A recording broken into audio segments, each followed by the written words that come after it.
कुछ कीमोथेरेपी की दवाइयाँ ऐसी होती है, अगर वो नस से बाहर आ जाए तो आजू बाजू के मांस को, जो आसपास का मांस होता है नस के, उस मांस को वो डैमेज कर सकती है।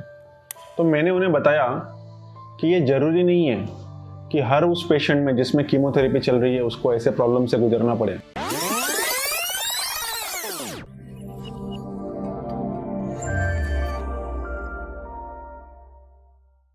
एक बार एक सज्जन अपनी माताजी को, जो काफ़ी एल्डरली थी, उनको लेके के मेरे ओपीडी में आए। उन्हें कैंसर था। तो उन्होंने मुझे कई सवाल पूछे। उसमें उनका एक महत्वपूर्ण सवाल ये था कि डॉक्टर साहब, मेरे कुछ परिवारजनों में, सदस्यों में मैंने देखा है कि जब उनको कैंसर हुआ था और जब उनका इलाज चला था तो उनको कई बार सुई चुभानी पड़ती थी सैंपल लेने के लिए, ब्लड सैंपल लेने के लिए, या फिर कीमोथेरेपी से या कोई दवाइयों से इलाज करने के लिए। तो कई बार उनको सुई चुभनी पड़ती थी, उस वेदना से उनको गुजरना पड़ता था, बार बार सुई चुभना। एक बार तो ऐसा हो गया कि जिस नस से कीमोथेरेपी दी जा रही थी, उस नस से कीमोथेरेपी जो है आसपास के मांस में निकलने के कारण, जैसे कैनुला आउट हो जाने के कारण, वहाँ पे काफ़ी सूजन, लालिमा आ गई थी। आगे चल के उसमें छाला बन गया था और उनको काफ़ी तकलीफ़ों से गुजरना पड़ा। कई बार वहाँ से बार बार नसें का उपयोग करने के कारण आगे चल के नसें मिलना भी दवाइयाँ देने के लिए मुश्किल हो गया था।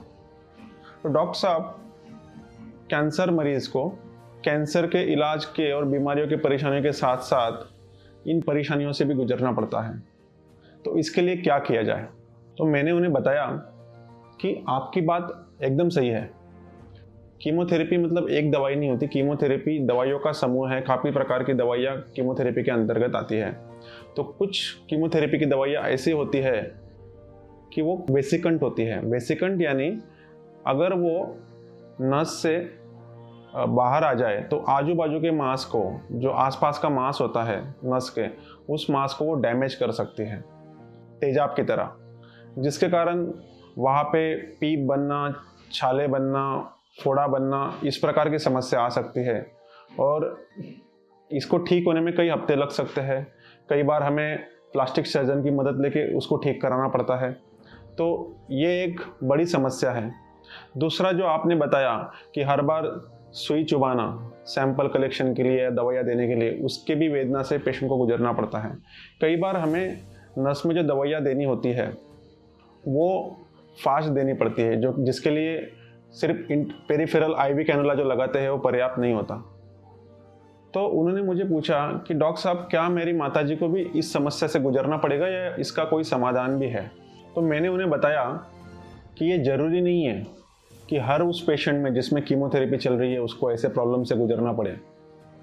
पर इन प्रॉब्लम के समाधान के लिए आमतौर पर हम पिकलाइन, कीमोपोर्ट या हिकमैन डिवाइस, इस जैसे उपकरणों का प्रयोग करते हैं। इसे सेंट्रल वीनस एक्सेस डिवाइस कहा जाता है। तो इन उपकरणों में ये शरीर में नस के द्वारा फिट हो जाती है और इसमें कीमोथेरेपी नसों से नहीं गुजरती, बल्कि दिल के पास की बड़ी नस में या दिल के चैम्बर में डायरेक्टली जाती है। तो उसके कारण नसों को होने वाला डैमेज रुक सकता है। आमतौर पर हम पिकलाइन या पोर्ट, इन उपकरणों का उपयोग हमारी रूटीन प्रैक्टिस में करते हैं। पिकलाइन और पोर्ट, इसके अपने अपने फ़ायदे और नुकसान हैं। तो वो सज्जन काफ़ी दुविधा में थे और मेरे तरफ देखकर बोले कि डॉक्टर साहब, ये पिकलाइन और पोर्ट एग्जैक्टली होता क्या है और इसमें क्या फ़र्क है? तो मैंने उन्हें बताना शुरू किया कि जो पोर्ट होता है, कीमोपोर्ट जिसे बोला जाता है, वो शरीर के अंदर फिट हो जाता है। इस प्रकार से वो डिवाइस होता है कीमोपोर्ट का। इसमें ये जो चेम्बर होता है और एक कैथेटर होता है। तो जनरली यहाँ पे या यहाँ पे, चेस्ट के यहाँ पे जनरली फिट होता है स्किन के नीचे कम्प्लीटली। ये ऊपर से नहीं दिखाई देता, स्किन के अंदर ही फिट होके ये जो कैथेटर होता है दिल की बड़ी नस में जाके हार्ट के बड़े चेम्बर के पास खुलती है। इस प्रकार से ये लग जाता है, शरीर के अंदर फिट हो जाता है। और जब हमें इस पोर्ट को एक्सेस करना होता है तो हमें एक पोर्ट नीडल आती है जो यहाँ पे स्किन के अंदर ये होता है और वो पोर्ट नीडल यहाँ पे इंसर्ट की जाती है और उस तरीके से हम पोर्ट को एक्सेस करते हैं और उस तरीके से सैंपल कलेक्ट करना या दवाइयाँ देने का उपयोग किया जाता है। पिक लाइन इसी प्रकार से एक डिवाइस होता है जिसमें पिक लाइन इस प्रकार का एक डिवाइस होता है जो कि एक पतली कैथेटर से बना हुआ रहता है और ये हमारी बाहर से एंट्री करता है, यहाँ से एंट्री करता है और ये ऐसे एंट्री करके शरीर की जो दिल की बड़ी नस होती है वहाँ तक ये कैथेटर पहुँचता है, इसका टिप पहुँचता है और कुछ भाग बाहर के बाहर होता है जहाँ से हम लोग उसको एक्सेस करते हैं और उसमें से कीमो या कुछ दवाइयाँ दी जा सकती है या सैंपल कलेक्ट किया जा सकता है। तो जो पिक लाइन होती है ये बॉडी के बाहर एक उसका एक एंड होता है, पर पोर्ट में वो कम्प्लीटली स्किन के नीचे होता है जिसमें वो बाहर से दिखाई नहीं देता और इसमें हैंड्स फ्री होंगे पोर्ट में, पर पिक लाइन में एक हाथ के जरिए वो जाता है शरीर में। ये जो कीमो पोर्ट होता है ये सर्जन्स के द्वारा फिट किया जाता है बॉडी के अंदर। इसको फिट करने में छोटी प्रोसीजर इन्वॉल्व होती है, उसमें ऑपरेशन थिएटर में जाना होता है, ये सर्जन के द्वारा डाला और निकाला जाता है। जबकि पिक लाइन जो होती है ये मेडिकल ऑन्कोलॉजिस्ट, इंटरवेंशनल रेडियोलॉजिस्ट या ट्रेन नर्सेज भी इसको लगा सकते हैं। एक बार पिक लाइन या पोर्ट बॉडी में फिक्स हो जाए उसके बाद उसी दिन कीमोथेरेपी स्टार्ट की जा सकती है। एक बार कीमो पोर्ट या पिक लाइन शरीर में फिट हो जाए उसके बाद में वो शरीर में लगी रहती है जब तक उनका उपयोग किया जा रहा है। जनरली ये माना जाता है कि कीमो पोर्ट की जो लाइफ होती है जनरली 3 साल की होती है और पिक लाइन की जो लाइफ होती है जनरली 6 महीने से 12 महीने की होती है, पर आमतौर पर उनकी ज़रूरत ख़त्म हो गई है तो इनको जल्द से जल्द निकाल दिया जाता है ताकि उनसे होने वाली कॉम्प्लिकेशन से बचा जा सके। तो दोस्तों पोर्ट में ये फ़ायदे होते हैं कि ये कम्प्लीटली अंडर द स्किन होता है, ऊपर से नज़र नहीं आता, कि ये कम्प्लीटली बॉडी के अंडर होता है। इसमें आर्म्स फ्री होते हैं तो हाथों की मूवमेंट रेस्ट्रिक्ट नहीं होती, जबकि पिक लाइन डालने पे हाथों की मूवमेंट रिस्ट्रिक्ट होती है। पिक लाइन का एक एंड शरीर के बाहर होता है क्योंकि जनरली चेस्ट पे पोर्ट लग जाता है तो आर्म्स कम्प्लीटली फ्री होते हैं, तो पेशेंट को स्पोर्ट्स या कुछ रेगुलर एक्टिविटीज़ या स्विमिंग जैसी एक्टिविटीज में पोर्ट लगाकर भी किया जा सकता है। नहाने में कोई दिक्कत नहीं आती क्योंकि port completely under the skin होता है, जबकि पिक लाइन का एक पार्ट शरीर के बाहर रहता है। दोस्तों जैसे मैंने बताया पोर्ट की जो शेल्फ लाइफ होती है ज़्यादा होती है, कीमो पोर्ट 3 साल तक या उससे कई बार उससे ज़्यादा भी यूज़ किया जा सकता है, जबकि पिक लाइन की जो लाइफ होती है 6 से 12 महीने ही होती है। ये बोला जाता है क्योंकि port completely under the skin होता है तो इन्फेक्शन होने का रेट या उसमें थक्का, खून का थक्का जमने का जिसे थ्रोम्बोसिस बोला जाता है, उसका भी रेट थोड़ा पोर्ट में पिक लाइन के मुकाबले थोड़ा कम होता है।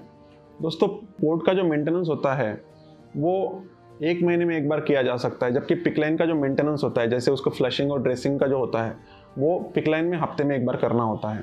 तो हम पोर्ट में 1 महीने में कर सकते हैं, पिक लाइन में 1 हफ्ते में करना पड़ता है।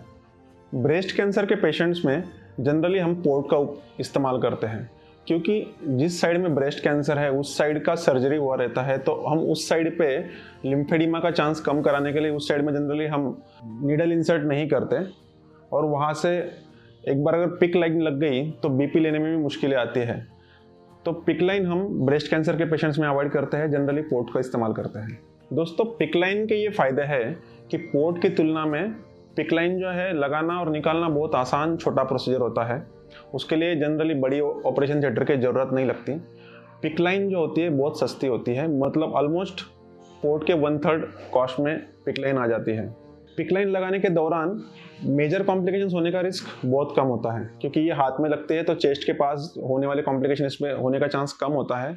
और इसमें ये फ़ायदा होता है कि पोर्ट के टाइम पे हमें पोर्ट को एक्सेस करने के लिए एक नीडल इंसर्ट करनी पड़ती है जो कि बहुत कम होती है, पर सुई चुभने की वेदना पता चल सकती है। पर पिक लाइन क्योंकि ये शरीर के बाहर होती है तो कोई सुई चुभाने की परेशानी नहीं आती। ये सारी जानकारी देने के बाद वे सज्जन मुझे बोले कि डॉक्टर साहब thank you for explaining me everything in detail. मैं आपका बहुत बहुत धन्यवाद करता हूँ कि आपने मुझे बहुत सारी चीज़ें अच्छे से समझाई, पर मुझे कुछ समय दीजिए डिसाइड करने के लिए। तो आपको क्या लगता है उन्होंने क्या चुना होगा, मुझे कमेंट बॉक्स में लिखकर ज़रूर बताएं। तो दोस्तों आशा करता हूँ कि इन संभाषण से आपकी भी कुछ शंकाएं दूर हुई होगी और आपको निर्णय लेने में आसानी होगी। मेरे साथ आखिर तक बने रहने के लिए बहुत बहुत धन्यवाद।